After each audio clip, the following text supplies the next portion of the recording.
As we discussed earlier, our unity can suffer if we allow minor matters to affect us. In our next video, notice what we can do to set aside such feelings and preserve unity. Many years ago, I started working at a firm and I helped a sister to get a position at the same firm. As time went on, I may have come to the wrong conclusion, but I felt that this sister wanted to be in charge.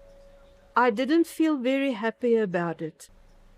A few months later, I was retrenched from work. I felt very hurt.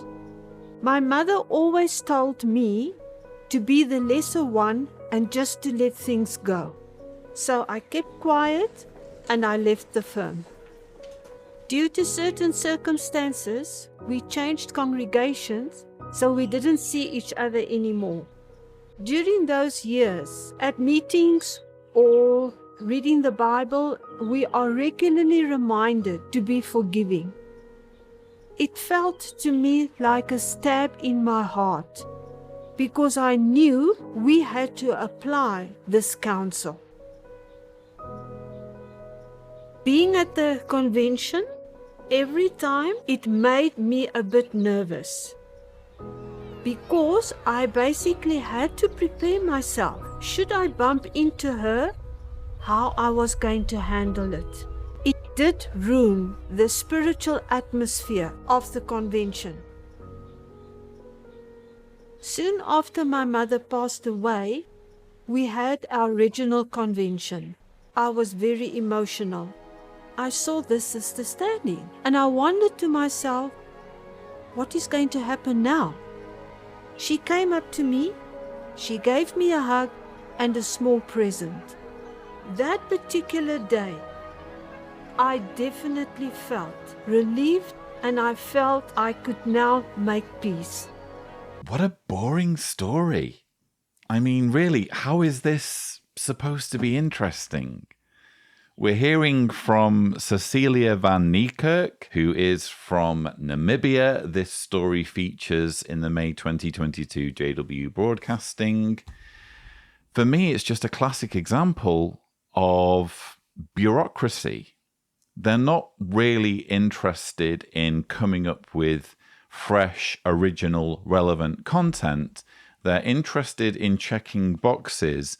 They're interested in making sure specific messages are delivered to the rank and file. And someone in the writing department has decided we need to come up with a video that addresses the need to forgive freely and to put up with one another. Who do we know among all of the full-time servants around the world? I mean, I'm just guessing here that she's a full-time servant or that she is a Watchtower staff member or Bethelite or whatever, a missionary. Who do we know that fits the bill, that's had this sort of experience? And probably, again, I'm guessing, and I try not to speculate on this channel, but this is how it typically works. Probably because of her husband's prominence in the organization, this lady's story gets put forward, even though, again, it's just not interesting. She says, I may have come to the wrong conclusion, but I felt that this sister wanted to be in charge. Did you come to the wrong conclusion or not? Did the sister want to be in charge or not? We don't hear from this other sister.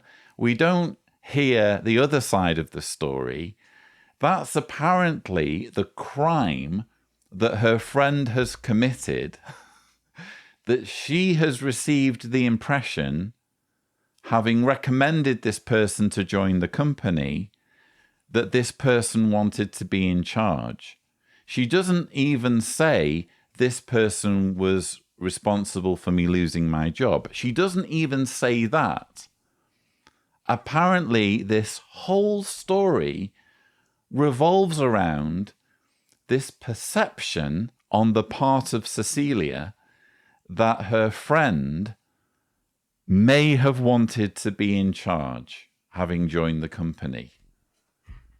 And based on that, we get a reenactment and everything. We get money dedicated to bringing this story to life in HD. Again, not an interesting story. And even if we do give attention to this story, even if we do fixate on it and try to derive some hidden meaning from it, what's the take-home message? The take-home message is put up with people if they're in your religion, no matter how toxic their behavior may be. And that's not to say that the behavior of this other woman was toxic, but you can easily see how the same thinking can be applied when someone is genuinely doing bad things to other people.